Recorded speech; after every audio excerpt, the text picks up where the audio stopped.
Hi everyone, my name is Jurado from La Paz, Bolivia in South America.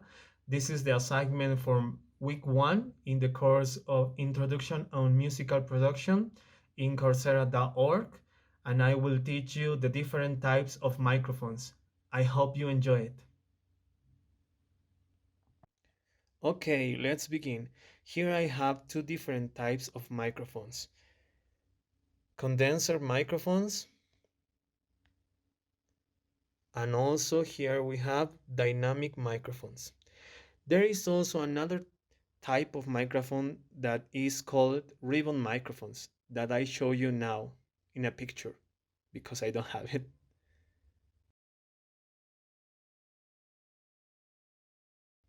Okay, the characteristics of dynamic microphones, principal, they are very rigid, they are very strong, they are very durable. So you can use it in principal in a stage. It rejects the sound when you are singing, for example, of the monitors, so we don't have feedback, problems of feedback. They are different types. They are also used in studio, but the principal purpose is for on a stage microphone. Okay, talking about condenser microphones, there are two different types based on the size of the diaphragm. Here I have a condenser microphone with a small diaphragm, and all of them are condenser microphones of large diaphragms.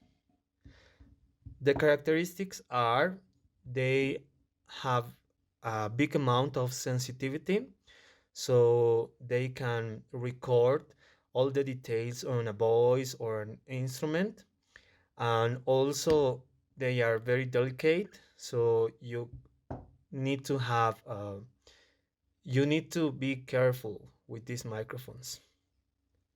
The difference between dynamic microphones and condenser microphones is the polar pattern. We usually see dynamic microphones on a cardioid polar pattern. We can see here that the Shure SM58 has a cardioid polar pattern.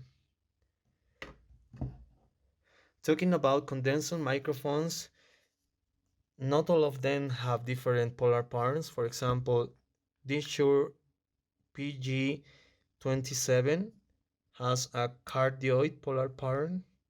Another microphones, for example, these AKG have different polar patterns. You can see here. Okay, another characteristic of a condenser microphone is that we need phantom power to power this microphone. It's also known as plus 48 volts.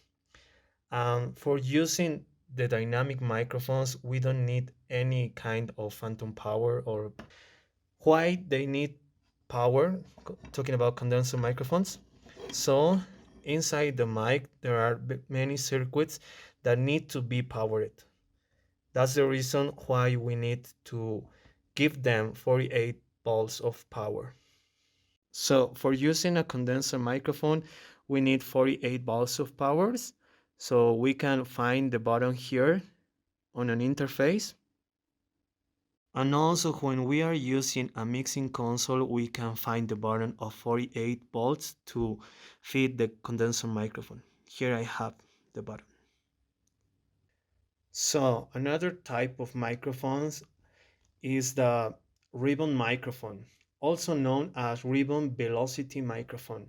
It's a type of microphone that uses a thin aluminum or nanofilm electrical conductive ribbon placed between the poles of magnet to produce voltage by an electromagnetic induction. Ribbon microphones are typically bidirectional, um, figure 8 polar pattern, so that means that they can pick sound equally well from either side of the microphone. So recording this lesson was a very good experience for me. I have the difficulty of the language. My native language is Spanish, but I hope I did it well. It was a very good experience to teach you about the different types of microphone. It's a very good way to learn, have to teach. I hope you enjoy it. So that's all. Bye bye.